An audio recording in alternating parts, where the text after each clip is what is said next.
Olá, que a graça e a paz de nosso Senhor Jesus Cristo seja com você. Hoje estou aqui com esta minha netinha, Odara, filha da minha filha Shawara. E quero que a boa mão de Deus seja com você hoje para todo sempre, porque a graça e a paz de Jesus Cristo é dada sem medida, sem conta, junto com as consolações do Espírito Santo. Eu quero fazer uma leitura reflexiva da epístola de Paulo, apóstolo, aos Efésios, aquela turma de Efésios. Você sabe que carta, as pessoas fazem as reflexões por partes, né? Como se uma carta pudesse ser quebrada. Na verdade, o ideal é que a gente lesse a carta por inteiro. Eu vou fazer assim, fazer essa análise do capítulo 1 até o capítulo 3. Numa outra oportunidade a gente faz o restante. Porque eu quero enfatizar, e há um bloco de interesse do assunto de Paulo que fecha esse ciclo até o capítulo 3. Então ele começa dizendo, essa é uma das cartas de Paulo, né? A carta de Paulo aos Efésios. E ele diz: graça a vós e paz da parte de Deus nosso Pai e da do Senhor, nosso Senhor Jesus Cristo, o qual nos abençoou com todas as bênçãos espirituais nos lugares celestiais em Cristo. Primeira coisa que ele diz, que eu acho que a gente deve encher o coração de alegria, é que ele diz que Cristo, Deus em Cristo, nos abençoou com todas as bênçãos espirituais nos lugares celestiais em Cristo. E nos elegeu nele antes da fundação do mundo, para que fôssemos santos e irrepreensíveis em amor, e ele nos predestinou para filhos de adoção por Jesus Cristo, para si mesmo, segundo o beneplácito da sua vontade, para louvor e glória da sua graça, pela qual nos fez agradáveis a si no amado, em quem nós temos a redenção pelo seu sangue.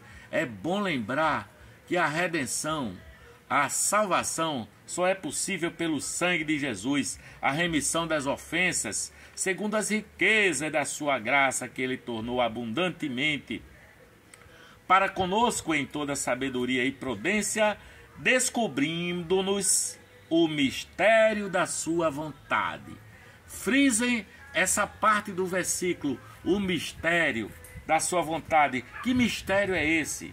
Segundo o seu beneplácito que propusera em si mesmo, de tornar a congregar em Cristo todas as coisas, na dispensação da plenitude dos tempos, tanto as que estão nos céus como as que estão na terra, nele, em quem fomos feito herança, havendo sido predestinados conforme o propósito daquele que faz todas as coisas segundo a sua vontade. Então, essa é uma primeira parte do propósito dele, de tornar a congregar em Cristo todas as coisas, não é? Com o fim de nós sermos, para louvor da sua glória, nós, os que primeiro esperamos em Cristo, em quem também vós estáis, depois que ouvistes a palavra da verdade, porque a palavra da verdade vem pelo ouvir, e ouvir a palavra de Deus, o evangelho da vossa salvação, e tendo nele também acreditado, fostes selados com o Espírito Santo da promessa. Um selo é uma coisa inviolável. Naquela época, então, quando se falava de um selo, alguma coisa foi selada, tinha uma tutela de que aquilo era inviolável. Portanto, os que creram na palavra, que receberam o evangelho da salvação também em Cristo, foram selados com o Espírito Santo da promessa. E esse Espírito Santo é o penhor, é a garantia da nossa herança, para a redenção da possessão de Deus, para louvor da sua própria glória. Pelo que, diz Paulo, ouvindo eu também a fé que há entre vós no Senhor Jesus e o vosso amor para com todos os santos, não cesso de dar graças a Deus por vós, lembrando-me de vós nas minhas orações. Engraçado, interessante é que Paulo lembra dos Efésios, falando do amor que há entre eles, né? Ele agradece pela fé que há entre eles, pelo amor que há entre eles, e não cessa de agradecer a Deus, lembrando dos Efésios nas suas orações. Para que o Deus de nosso Senhor Jesus Cristo, Pai da Glória, vos dê em seu conhecimento o espírito de sabedoria e de revelação, tendo iluminado os olhos do vosso entendimento, para que saibais qual seja a esperança da sua vocação e quais as riquezas da glória da sua herança nos santos, e qual a sobre excelente grandeza do seu poder sobre nós, os que cremos, segundo a operação da força do seu poder. Que poder é esse? O poder que manifestou em Cristo, ressuscitando dos mortos ao terceiro dia. Esse é o poder de Deus, o poder de ressuscitar os mortos. E nos dá também a graça de ser ressurreto em Cristo Jesus, nosso Senhor. Ressuscitou dos mortos e o pôs à direita nos céus, acima de todo principado e poder, e potestade, e domínio, e de todo nome que se nomeia, não só neste século, mas em qualquer época, no vindouro. E tem mais, ele sujeitou todas as coisas a seus pés, e sobre todas as coisas, tanto as que estão nos céus, quanto as que estão na terra, quanto as que estão debaixo da terra, quanto as que estão no mar, sujeitou todas as coisas a ele e o constituiu como cabeça da igreja. A igreja é o seu corpo, a plenitude daquele que cumpre tudo em todos. A plenitude de Cristo se apresenta hoje na igreja. Na igreja não é quatro paredes, a igreja não é uma religião. A igreja é onde se ajunta pessoas que creem dessa forma, que vivem com essa gratidão no coração pela salvação que receberam de Cristo Jesus, nosso Senhor. A plenitude daquele que cumpre tudo em todos. E veja o que é que ele fez. Aqui no capítulo 2 ele diz: e vos vivificou, estando vós mortos em ofensas e pecados, em que num outro tempo andasses segundo o curso deste mundo, segundo o príncipe das potestades do ar, do Espírito, que até hoje opera nos filhos da desobediência, entre os quais também todos nós também antes andávamos nos desejos da nossa carne, fazendo a vontade da carne e dos pensamentos, e éramos por natureza filhos da ira como os outros também. Agora veja esse versículo: mas Deus, que é riquíssimo em misericórdia pelo seu muito amor com quem nos amou, estando nós ainda mortos em nossas ofensas, nos vivificou juntamente com Cristo. Que alegria! Nos deu vida, porque pela graça nós somos salvos, tá certo? E ele nos ressuscitou juntamente com ele, e ele nos fez assentar nos lugares celestiais em Cristo Jesus. Para quê? Para que ele nos fez assentar nos lugares celestiais? Para nos mostrar nos séculos vindouros, inclusive na época que nós estamos agora, porque quando Paulo falou e escreveu essa carta, ele estava falando dos séculos que hoje vivemos, para mostrar nos séculos vindouros, ou nos tempos presentes, as abundantes riquezas da sua graça pela sua benignidade para conosco em Cristo Jesus. Porque pela graça sois salvos, por meio da fé. E isto não vem de vós, nem a fé vem de vós.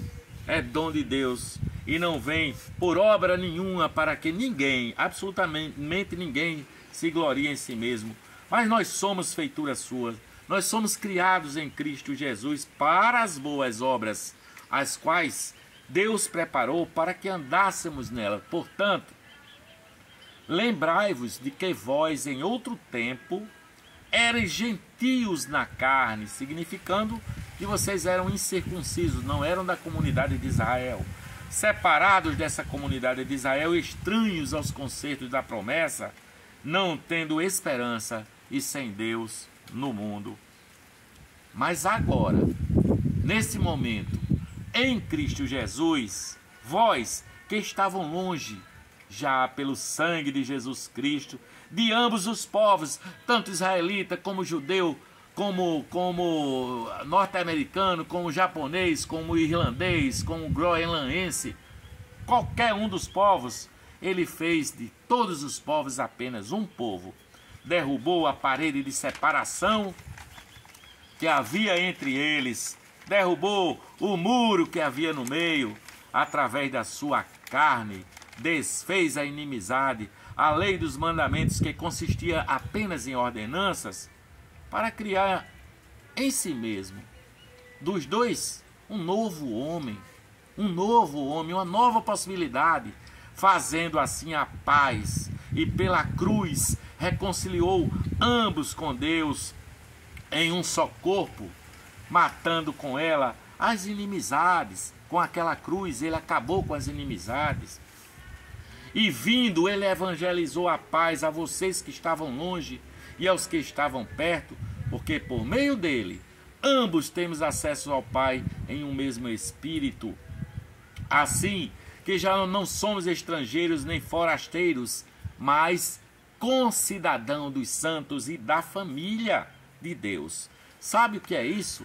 Ele está dizendo que nós somos edificados sobre os fundamentos dos apóstolos e dos profetas, de que Jesus Cristo é a principal pedra de esquina, aonde todo o edifício bem ajustado cresce para templo santo no Senhor, no qual também vós juntamente sois edificados para a morada de Deus em espírito, porque ele derramou sobre toda a carne seu Espírito Santo.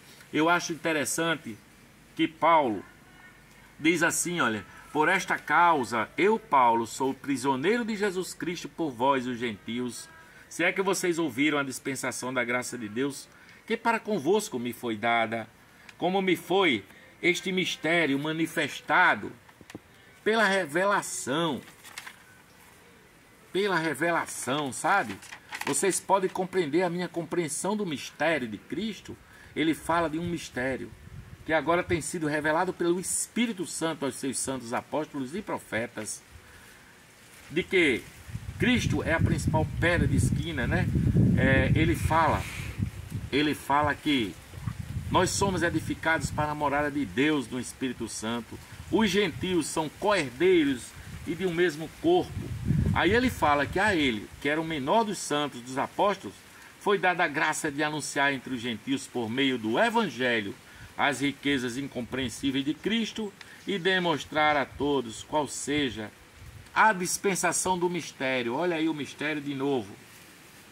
De que desde os séculos esteve oculto em Deus que tudo criou, para que agora pela igreja a multiforme sabedoria de Deus seja conhecida de principados e potestades nos céus, segundo o eterno propósito que fez em Cristo Jesus nosso Senhor, no qual nós temos a ousadia e acesso com confiança pela nossa fé nele.